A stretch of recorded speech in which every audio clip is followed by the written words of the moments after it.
Filipenses capítulo 3, versículo 12. Não que já a tenha alcançado, ou que seja perfeito, mas prossigo para alcançar aquilo para o que fui também preso por Cristo Jesus. Irmãos, quanto a mim, não julgo que eu haja alcançado, mas uma coisa faço, e é que, esquecendo-me das coisas que atrás ficam, e avançando para que as estão diante de mim, prossigo para o alvo, pelo prêmio da soberana vocação de Deus em Cristo Jesus. Esse é um texto de Paulo que está contido na Carta do Amor, na Igreja do Amor, a igreja na qual Paulo se regozijava, por ser uma igreja que não lhe deu problema, pelo contrário, lhe ajudou bastante. A igreja dos Filipenses foi uma igreja de quem Paulo não tinha muito do que reclamar, porque foi muito solidária, era uma igreja doutrinária, mas além de ser doutrinária, também era uma igreja amorosa. Era uma igreja que unia a teologia com a prática cristã. Não era apenas uma igreja teórica, mas uma igreja prática, e que muito socorreu o apóstolo Paulo quando de suas necessidades pessoais e ministeriais também. O tema dessa mensagem que me foi passado é: jovem, qual o teu alvo? Essa é a pergunta, qual o teu alvo? Primeiramente vamos definir o que é um alvo. Em linguagem bem simples, o alvo é, para quem, pastor Carlos trabalhou muito tempo numa empresa, e os irmãos que trabalham na empresa, o alvo é uma meta. É a linha, para quem é funcionário de uma empresa, o alvo é uma meta. Para um atleta, o alvo é a linha de chegada, é o foco. Para quem trabalha com fotografia, o alvo é o foco. Para quem trabalha com pontaria, o alvo é aquela pontaria certa. Então, o alvo do cristão é a meta, é a linha de chegada, é o nosso olho que está firmado em algum lugar. Então, esse é o alvo, essa é a nossa meta que vamos destrinchar nessa mensagem aqui. Paulo tinha isso em mente quando ele falou sobre essa linguagem prossigo para o alvo. Assim como ele já tinha falado em outras cartas, como no 1 Coríntios, ele tinha em mente a ideia, a imagem de um atleta que corria no estádio. Inclusive ele fez referência a isso. Quando ele diz prossigo para o alvo, ele tem em mente um atleta correndo no estádio, que era uma competição muito comum naquela época do Império Romano. Eles se estimulavam muito a cultura, existia essa ideia de correr. Inclusive, a expressão tribunal de Cristo, quando Paulo usa isso lá em Romanos, tribunal de Cristo, ele tem ideia, um atleta que está correndo e vai chegar no tribunal não para ser condenado, mas para receber uma coroa porque correu bem. É por isso que nós entendemos que o tribunal de Cristo não é para condenar, porque o tribunal a que Paulo se refere é o que na teologia ele chama de bema, que era um tribunal não para condenação, mas para premiação de um atleta. Então, quando esse atleta ele prossegue para o alvo, ele está prosseguindo para o tribunal, que era na verdade um palanque, que era montado para coroar aqueles que tinham corrido bem. Essa imagem de um atleta que Paulo tem em mente. Isso nós aplicando para a nossa vida espiritual, aponta para a nossa carreira. Nós estamos em uma caminhada. Tem uns que correm, porque tem mais velocidade. Tem outros que andam, porque não querem desgastar todas as forças. E tem outros que vão mais devagar. Sabe-se porque não tem tanta força assim. Não importa como você vai para o céu, se correndo ou andando. É preferível que se vai andando, porque correndo a gente pode tropeçar. Correndo a gente não tem tanto cuidado para se ligar nos detalhes do caminho.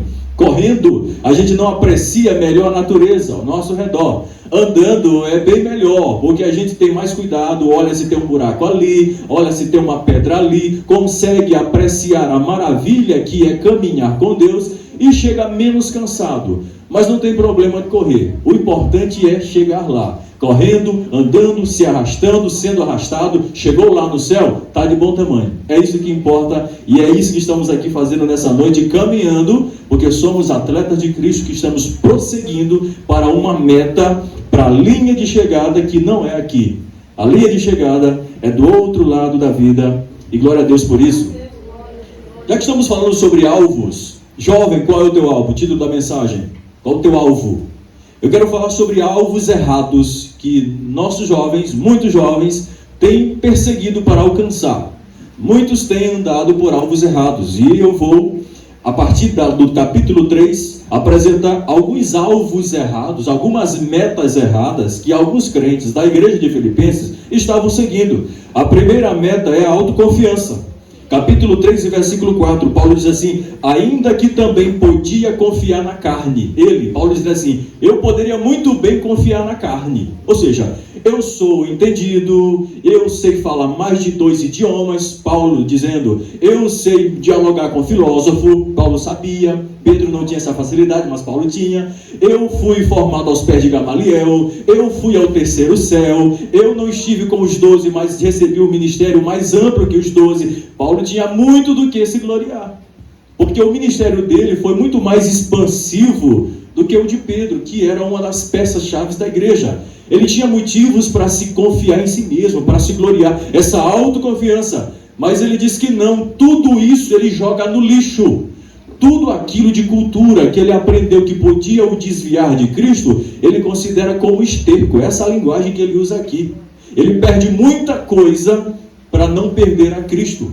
Ele poderia confiar em si mesmo, na sua capacidade teológica, porque foi o apóstolo que mais escreveu o Novo Testamento. Depois vem o apóstolo João. Mas é Paulo, escritor de maior parte dos livros do Antigo Testamento. O desenvolvimento daquilo que Jesus falou, das grandes doutrinas, é Paulo, na sua maior parte das suas epístolas, aqui dá. O desenvolvimento, aquilo que Jesus lançou uma sementezinha, Paulo faz desenvolver uma planta crescida, doutrinariamente falando. Mas ele não tem essa autoconfiança na sua própria capacidade intelectual. Às vezes nós queremos cair nesse perigo de confiar nas nossas forças e desconfiar das forças de Deus. É tipo aquela pessoa que, porque já conhece, já sabe o que vai pregar, não se prepara e não estuda. É tipo, por exemplo, aquele cantor que já sabe o que vai cantar, mas não quer depender exclusivamente de Deus e quer depender da voz. E o dia que a voz falhar? E o dia que ela não der mais certo? É que eu quero chegar. O nosso alvo não está em nós, na nossa autoconfiança, porque o que nós podemos esperar de nós? Paulo chama a si mesmo de o mais terrível dos pecadores. Ele chama, se ele confiar apenas nessa vida, o mais miserável de todos os homens. Porque quando nós olhamos para nós, o que nós vemos é pecado. O que nós vemos é coisas ruins. O que nós vemos é a marca do pecado, da queda. Mas aí quando nós mudamos o foco em nós e olhamos para Cristo, nós vemos o quanto Ele é bonito e nós não somos. O quanto Ele é perfeito e nós não somos. O quanto Ele é santo e nós não somos como Ele. Porque o foco está nele. Quando nós focamos em nós, perde tudo sentido. E hoje nós vivemos uma crise de pregação e de louvores em que o foco sempre é a gente. O louvor sempre... A gente gosta de ouvir louvor para sentir. A gente sempre gosta daquele louvor que fala conosco. Mas na verdade o objetivo do louvor não é falar conosco. É principalmente falar com Deus. O louvor é para Deus. Claro que Deus pode usar um louvor para falar conosco. E na Bíblia tem muito. Mas esse não é o foco. Quase 100% dos hinos da Bíblia, o foco é louvar o nome do Senhor. É dizer que Ele é grande, que Ele é soberano, que Ele é poderoso.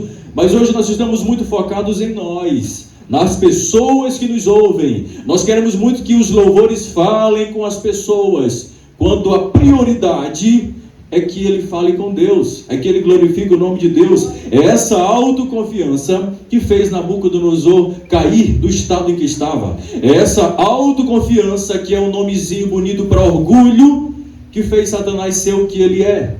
É confiar nos próprios poderes, é confiar na sua própria capacidade teológica. E quando nós entendemos que diante de Deus isso é importante, mas não é o mais importante. Eu posso ter curso, você pode ter mestrado, mas aquele crente analfabeto, cheio do poder de Deus, ele também tem muito poder que muito teólogo. Nós não podemos confiar no nosso diploma. O nosso alvo não está naquilo que nós conquistamos aqui. O nosso alvo depende do poder de Deus. O que adiantaria entender todos os complexas doutrinas da teologia, os grandes temas da nossa fé, mas não ter amor, não ter poder, não ter essa unção que vibra de dentro do Espírito Santo para nós? Autoconfiança é um alvo errado que muitos jovens estão enveredando. Em que os jovens confiam? Na beleza, na força, na energia, na jovialidade, e às vezes até critica ou despreza quem tem menos força. Os idosos, essa confiança é vã, porque um dia, como disse o poeta, a idade jovem passa, como a chuva na vidraça atrapalha a visão. É tudo passageiro, e Salomão confirma isso. Tudo vai, tudo passa. Essa autoconfiança em nós é um alvo errado, que muitos têm seguido. Às vezes confiando na própria capacidade de influência. Hoje temos digital influência, né? Na internet, no TikTok. Confia na sua influência. Confia no poder de influência que pode exercer e esquece do grande poder de Deus. Esquece que o alvo ele vem de lá, não vem nosso. Não vem nosso. Esse é um problema, irmãos, na nossa autoconfiança. Tudo que temos de bom vem de Deus. Tudo que não presta é nosso, mas tudo que tem de bom é de Deus. E aquilo que é de Deus não é nosso, está emprestado para nós. Mas sabe o que acontece? É que Deus nos deu dom para pregar, para cantar, para evangelizar, para fazer um monte de coisas. E a gente sempre quer se gloriar com aquilo que Deus nos deu. A gente quer se gloriar com o que não é nosso. Não é muito feio eu pegar esse violão aí e sair por aí dizendo que esse violão é meu, quando na verdade não é. Eu me gabar com uma coisa que não é minha. Assim somos nós quando nos gabamos daquilo que não é nosso. Ah, irmão, você canta bem, você prega bem. Elogiar não é errado, mas o problema é se deixar envaidecer nesse orgulho autoconfiante. Se gabar com aquilo que não é nosso, é de Deus, é feio diante dos homens. Imagine diante de Deus, ficar gabando-se daquilo que não veio de nós, está emprestado para nós, está nas nossas mãos, mas veio da mão de Deus e pode voltar para a mão dele se não for usado, para servir aos santos e para glorificar o nome do Senhor. Então, autoconfiança também é fazer escolhas sem consultar a Deus, jovens. É achar que Deus não se importa com a casa que você vai morar. É achar que Deus não se importa com o trabalho que você quer na vida. É achar que Deus não se importa com a pessoa que você escolhe para namorar. Deus se importa. Nas escolhas mais bobas da sua vida, Deus se importa. Quando a gente coloca Deus no nosso cotidiano, tudo dá certo. Agora experimenta tirar Deus das coisinhas da nossa vida e alguma coisa vai dar errado. Porque se tirou Deus, tirou a espinha dorsal que sustenta o corpo. Se tirou Deus, tirou o principal ingrediente, o único ingrediente, a única coisa que faz sentido. Nunca faça escolhas sem consultar a Deus. Porque toda escolha sem a consulta de Deus, a gente quebra a cara e depois vai chorando para os pés de Deus, arrependido, querendo consolo. Deus é bom que Ele consola, mas o que a gente merecia era apanhar mesmo de Deus, porque a gente sabe que deve pedir a orientação dEle, não pede, faz escolha errada, depois quebra a cara e vai para pedir o consolo de Deus.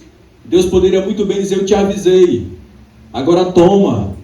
Mas não, Ele sempre dá uma segunda chance. Eu creio no Deus de segunda chance. Eu creio no Deus de outras oportunidades. Eu creio no Deus de outras portas. É o Deus da igreja, é o nosso Deus. Agora, outro alvo errado que muita gente faz, versículo 5, é a religiosidade. Onde é que eu quero chegar? Paulo, falando sobre si mesmo, ele diz assim, segundo o zelo, eu fui perseguidor da igreja, segundo a justiça que há na lei, irrepreensível. Paulo estava dizendo que do ponto de vista religioso, ele estava certo matando cristão. Do ponto de vista da interpretação dos fariseus, Paulo estava certo quando arrastava cristão e lançava para ser morto. Ele estava certo. Ele diz aqui que ele era zeloso, ele era irrepreensível. Ninguém entre os fariseus tinha nada a dizer contra ele, porque ele estava tudo ok com a lei. Religiosidade é quando nós fazemos tudo, todas as regras da igreja e da Bíblia, mas não tem o amor no centro, não tem a graça no centro, não tem aquele espírito vivo, é tudo obras mortas. É tudo regras que não conduzem à salvação. E há muitas pessoas que estão iludidas achando que só estar na igreja basta. Não, tem que estar na igreja, mas tem que estar em Cristo também. Porque se não estiver em Cristo e estiver só na igreja, não adianta nada.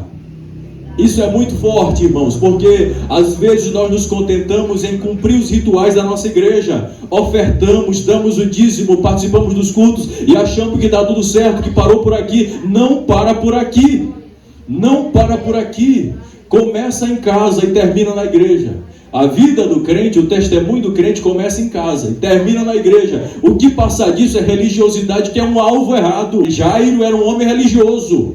Ele era um homem da sinagoga de Cafarnaum, talvez o homem mais importante daquela cidade no aspecto religioso. Mas quando ele viu que a sua religião não lhe pôde socorrer, ele recorre a Cristo. Quando a religião não dá jeito, Jesus dá, devolve a vida, nova vida, e ele vem e se dobra diante de Cristo.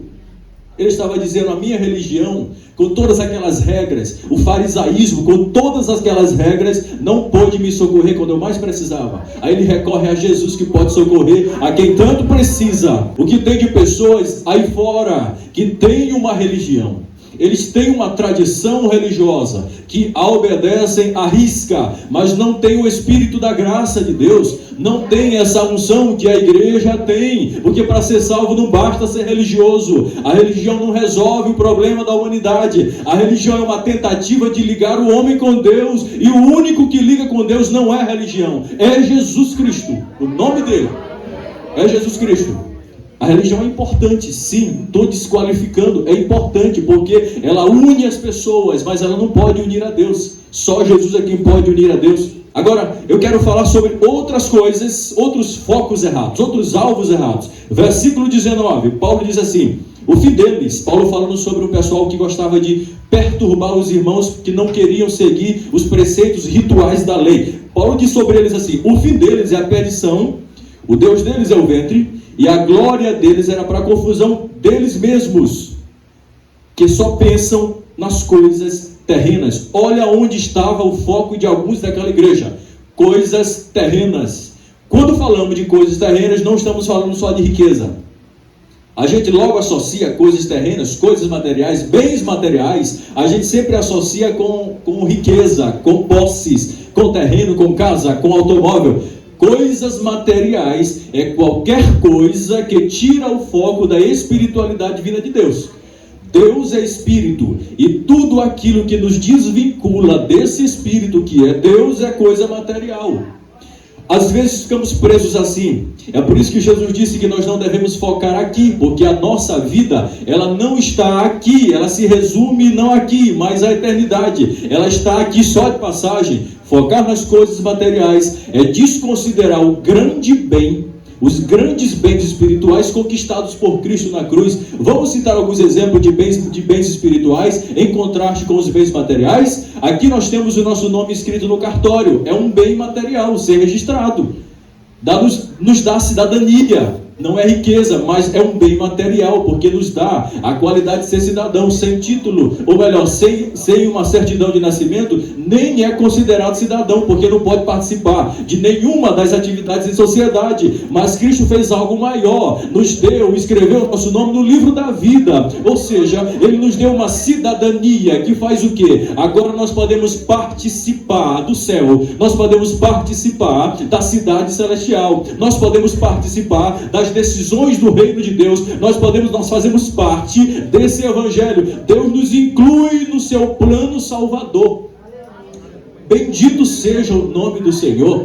Deus não precisa de nós, Ele continua sendo Deus, mas Ele quis nos incluir no plano da salvação. Ele poderia fazer tudo sozinho, mas Ele decidiu nos incluir. Isso é cidadania celestial. É por isso que o apóstolo Pedro e o escritor aos Hebreus disseram que nós somos aqui apenas peregrinos e forasteiros que estão andando para a cidade celestial. Deus nos deu cidadania em Cristo. Hoje você pode participar do culto porque você tem o seu nome escrito no livro da vida, e Deus te deu a cidadania para tomar decisões do reino de Deus. Hoje você pode participar da ceia porque Deus te fez um cidadão celestial. Hoje você é participante das bênçãos de Deus. Antes de Cristo, nós não tínhamos participação na graça, nós não tínhamos participação nesse evangelho, porque nós não éramos cidadão, o nosso nome não estava escrito, nós não tínhamos direito a nada, mas Cristo nos deu cidadania.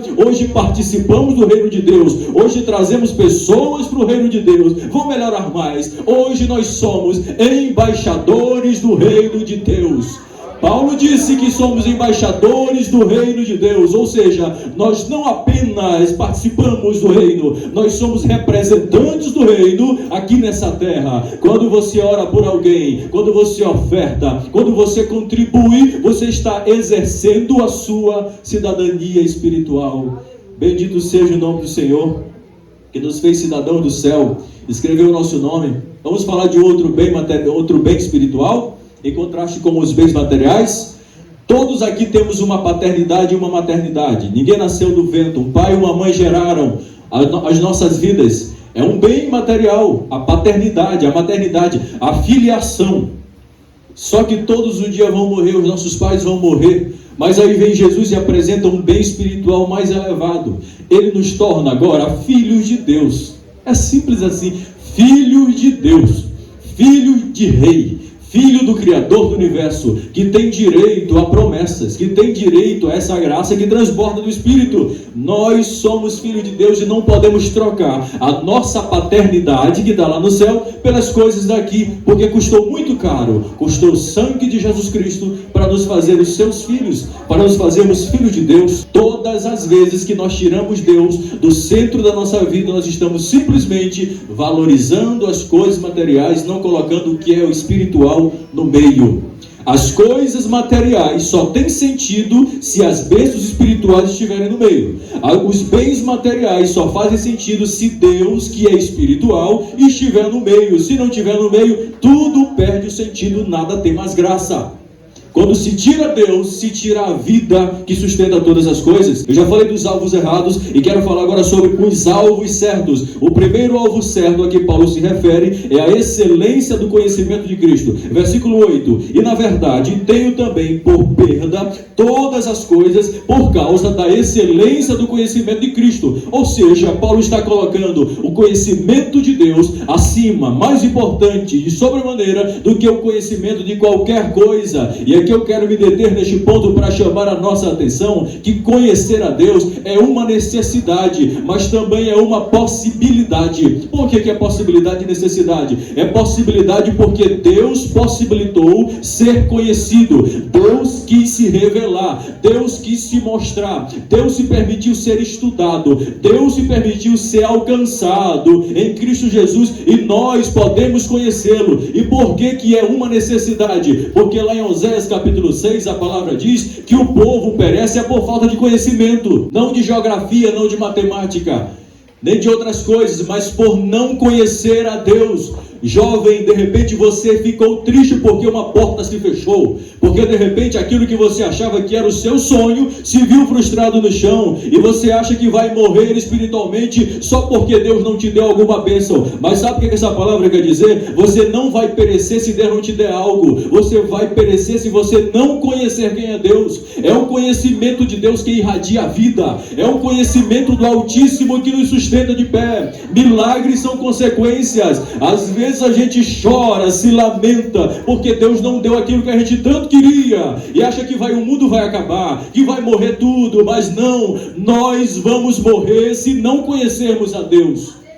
E sabe o que Oséias disse? Conheçamos e prossigamos. Aí Paulo tem a mesma ideia, prossigo para o alvo. Conhecer a Deus é o nosso alvo. E como é que se conhece a Deus? Palavra, é Ele falando conosco, é Bíblia, é vivência diária, conversando. Como é que vamos falar de Deus se não conhecemos quem é Deus? É uma urgência, a evangelização. E como é que vamos evangelizar e falar de alguém que nós não conhecemos? Como é que eu vou falar de alguém que eu nem sei quem é? É preciso conhecer quem é Deus para falar dele. Eu só posso falar bem de Deus se eu falar primeiro bem com ele. Eu não posso levar o bem de Deus para as pessoas se eu não estiver de bem com ele. Eu só posso falar bem de Deus se eu ouvir bem Deus e se eu escutar bem ele falando comigo. Eu só posso falar de Deus se eu conversar bem com Ele. Se eu não conversar bem com Deus, eu não poderia estar aqui falando dele, porque eu falaria mal dele. Todas as vezes que alguém se propõe a falar de alguém sem conhecê-lo, inevitavelmente algum dia ele vai errar, algum dia ele vai falar mal, e nós não estamos aqui para falar mal de Deus, nós estamos aqui para bendizer o nome de Deus. E o que é bendizer o nome de Deus? É só inverter a palavra, é dizer bem, é falar bem dele, é dizer que dele provém todo o bem, toda a graça, toda a misericórdia, é usar as nossas palavras para dizer que ele é o maior bem que existe. Mas eu não posso falar de Deus se eu não conhecer quem é esse Deus. Mas Ele se permite ser conhecido. E nessa noite Ele está aqui em nosso meio para dizer: eu estou acessível. Deus é Deus acessível, irmãos. Deus é Deus de fácil acesso, sem burocracia, não tem frescura de linguagem. A gente olha para o Congresso Nacional, tem toda aquela formalidade, Vossa Excelência, meritíssimo e tal. Com Deus não tem esses pronomes de tratamento. É só chegar, se derramar diante dele, ele escuta, ele ouve, ele se agrada, ele não está nem aí para formalidade, ele quer o teu coração porque ele quer ser conhecido.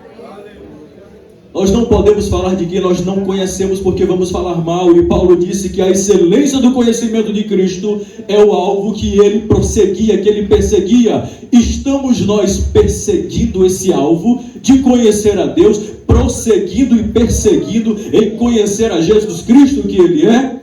Irmãos, quando nós conhecemos a Deus, cada vez mais que lemos a Bíblia, nós ficamos encantados com o soberano é esse Deus. Às vezes a gente só conhece a Deus, isso aqui é interessante, às vezes Deus dá a Bíblia para todo mundo, que é a melhor fonte de conhecimento de Deus, mas a gente não quer ler às vezes, e aí Deus coloca um sofrimento terrível em nós, para nos aproximar de Deus, para a gente conhecer quem é Ele, porque nós nunca conheceremos melhor quem é Deus se não passarmos pela provação.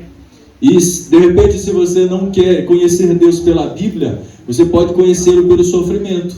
E aí veja o que é mais fácil, veja o que é mais confortável. Outro alvo certo, Paulo fala no versículo 11, que o outro alvo é a ressurreição. Falar de ressurreição para quem está jovem pode não fazer muito sentido, porque jovem ninguém quer morrer, os idosos ninguém quer morrer nessa vida.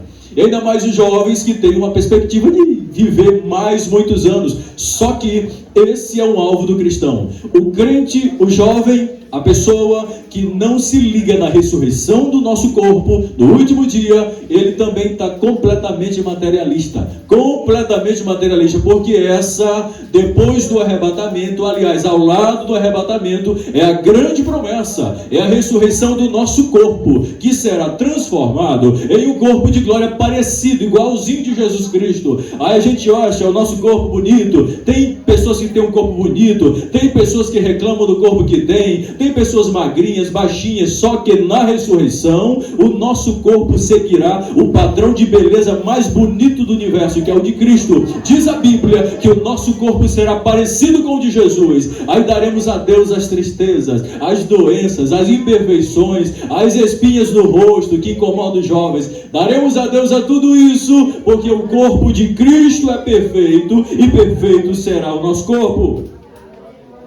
Outro alvo que Paulo fala, versículo 13, são as coisas que estão diante de nós. É um outro alvo que Paulo fala. Ele diz assim: não julgue que haja alcançado, mas uma coisa faço, é que esquecendo-me das coisas que atrás ficam.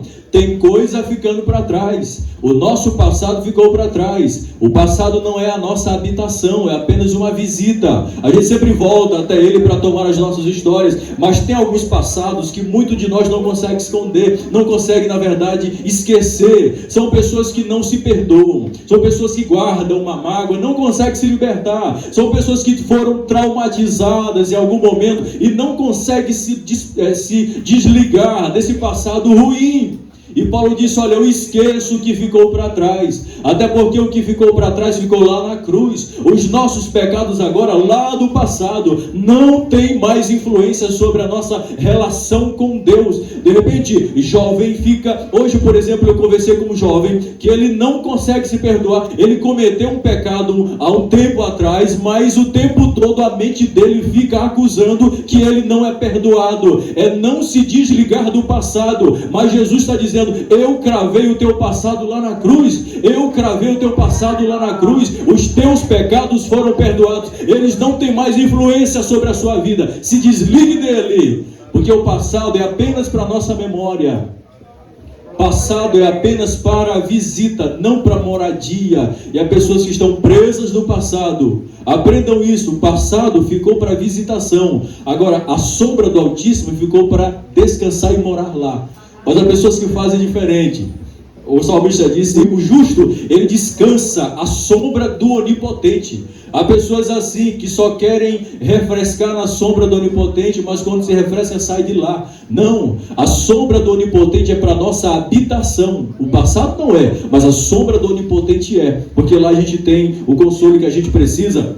Aí Paulo diz assim: eu prossigo para as coisas que estão diante de mim. Já que eu deixo as coisas para trás, tem coisa boa pela frente. O passado já passou e não volta. A única coisa que tem é o conhecimento e experiência que fica. O melhor está por vir. Essa é a verdade. O melhor está por vir. O que está para frente é o que tem de melhor para nós. E o que Paulo tem como alvo aqui e que eu quero aplicar para a sua vida? O que você deve estar de olho porque está na frente de você? As promessas de Deus na sua vida. Elas estão para frente, não para trás. Então, corra para frente porque a promessa está para frente. Jovem, o futuro que Deus tem para você é glorioso. Não se prenda ao passado. O futuro é de glória se você plantar aqui.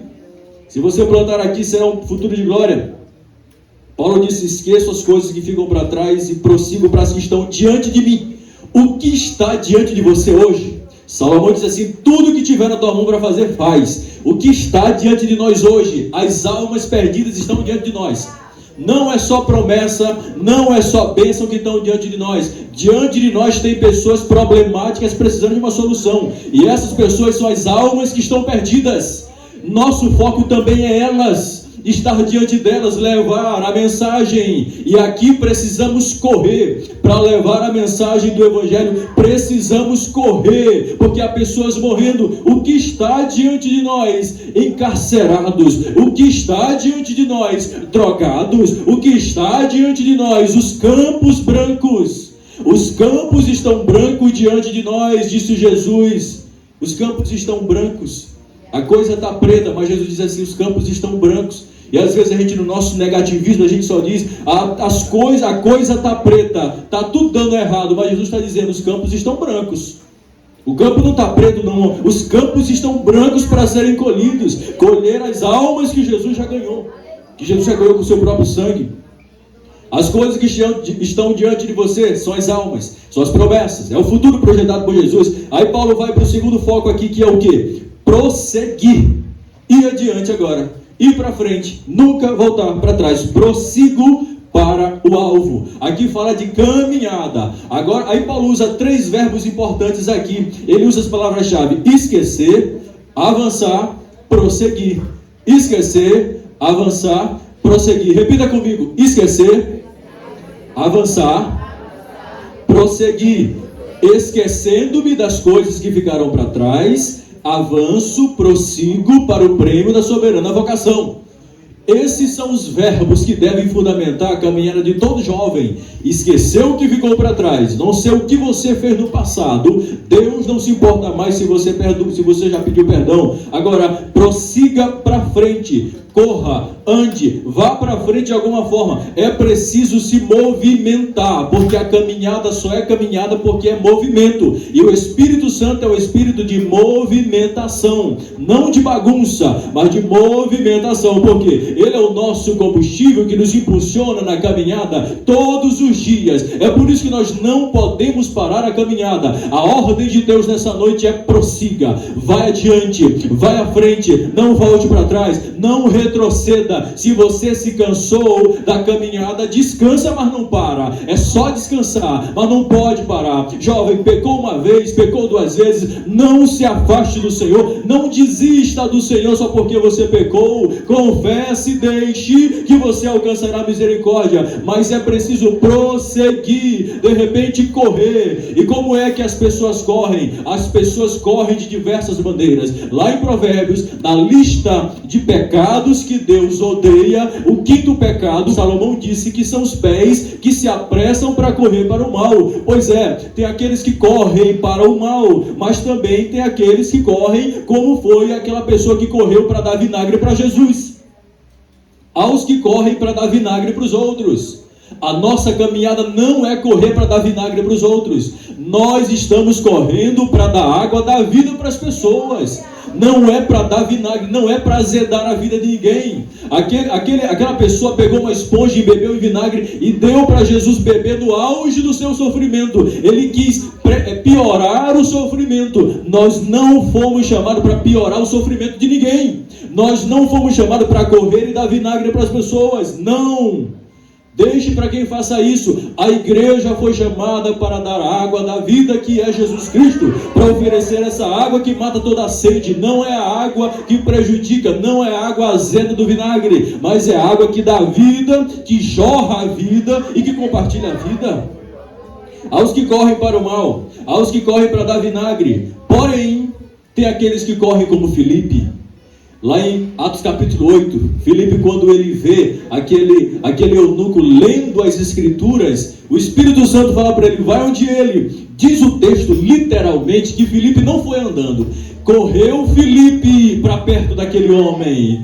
Nessa noite o Senhor está procurando pessoas que correm para responder às dúvidas das pessoas perdidas aí no mundo. O Senhor precisa de jovens que tenham a energia de Filipe para correr e explicar a palavra e pregar a palavra. Ele teve pressa, nós precisamos ter pressa e correr para socorrer quem está com dúvidas. Aí Filipe correndo chega, de repente cansado, ei rapaz, entende tu que lê? Ele nem precisou parar, ele já chega perguntando, é sede para levar a mensagem do Evangelho. Alguns que correm como Filipe e aqueles que correm como Zaqueu. Lá no texto de Lucas, Zaqueu, quando ele ouviu falar que Jesus ia passar, diz a Bíblia que ele correu e subiu para ver Jesus. É essa corrida que Jesus quer que os jovens se movimentam. Cadê aqueles que, como Zaqueu, estão correndo para ver Jesus, para estar perto de Jesus, para conhecê-lo de perto, para vê-lo de pertinho, que reconhece a sua estatura baixa e que precisa correr para ver Jesus? Existe aqueles que correm como Zaqueu para ver Jesus Cristo. Mateus 28, quando Jesus ressuscita, aí Maria e Maria Madalena foram ao sepulcro.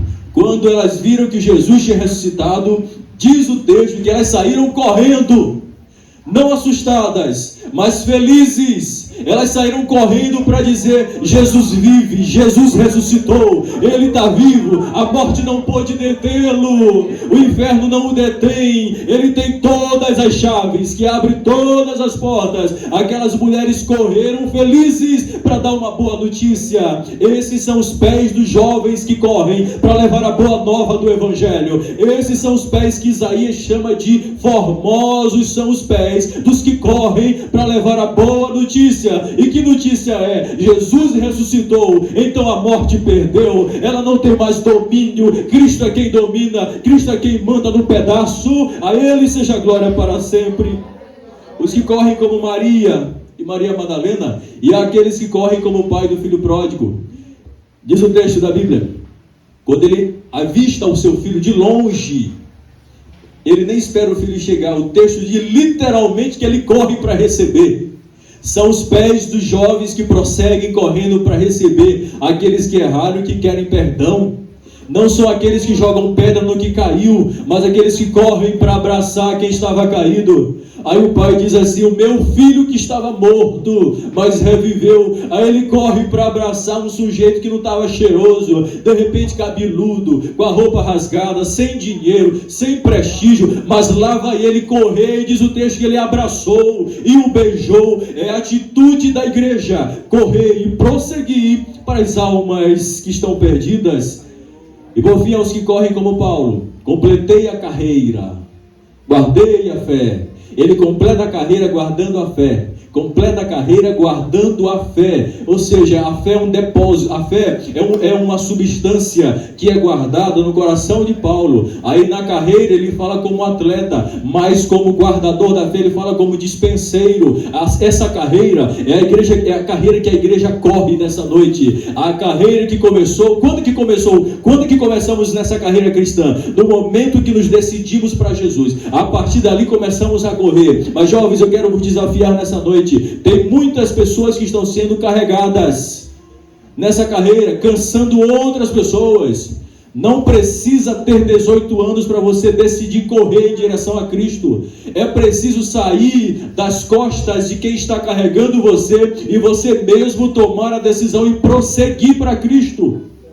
Senão vai cansar. Não precisa chegar nos 18 anos. Há pessoas que pensam, quando eu tiver 18 anos eu vou me decidir para Cristo mesmo, e aí não vou mais precisar de papai e mamãe para me mandar para a igreja. Não, tem que ser agora. Agora, entendeu a fé? Comece a correr e deixe os pais livres para correrem melhor e te ajudar na corrida. Por último, o último foco do cristão está no versículo 20 e versículo 21.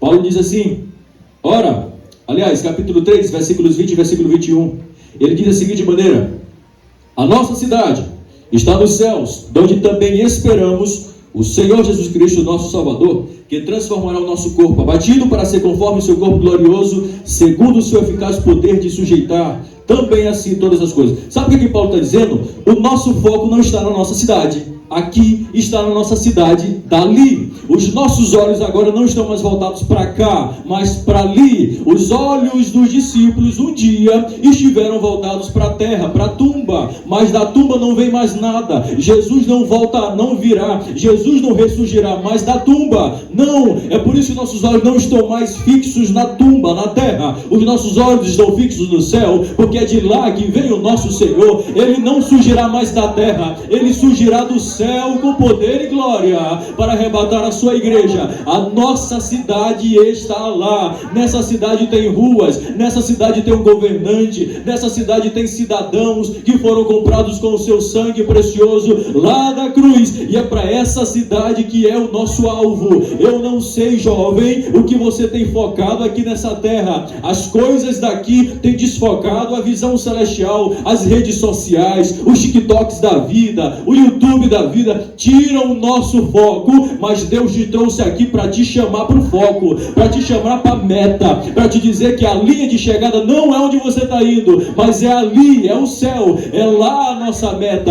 é lá a nossa linha de chegada. A corrida é difícil, a caminhada não é fácil, ninguém disse que é fácil, é renúncia, é problema todo dia, crente mata todo dia milhares de pecados, leões todos os dias, e a caminhada não é fácil, mas eu garanto a você, a chegada lá é segura. Estando lá você está seguro. Nessa caminhada muitos vão começar acompanhados e vão terminar lá sozinhos. Nessa caminhada muitos começarão inteiros, mas terminarão abatidos, terminarão feridos. Não importa como você vai chegar no céu, se ferido, se abatido, o importante é chegar lá, porque quando chega lá, toda a tristeza, toda a desilusão, todas as inseguranças estarão resolvidas, porque estaremos para sempre com o nosso Senhor. A nossa maior esperança, a nossa maior expectativa não é o aparecer. Ontem mesmo conversando com um jovem, ele preocupado porque estava dizendo que o anticristo já tinha surgido, e eu digo, a igreja não deve se preocupar com a chegada do anticristo. O anticristo não é para nós, a igreja se preocupa com a volta de Jesus. A expectativa é a volta de Jesus aparecer lá no céu. E aí eu posso imaginar a igreja saindo daqui no milagre. É como se fosse um imã que puxasse a igreja, e lá vamos nós atravessando os planetas, atravessando as estrelas, atravessando essas nuvens negras para nos encontrar com o nosso Senhor. A maior alegria é isso, jovem. Talvez isso não faça sentido agora para você, mas eu te desafio a tomar uma decisão e a prosseguir para esse alvo que é Jesus Cristo. Não são as coisas daqui. Fique de pé. Vou seguir os passos de Jesus, vou levar comigo a minha cruz. Se espinhos ferem os meus pés, vai ferir a caminhada. Nos passos de Jesus,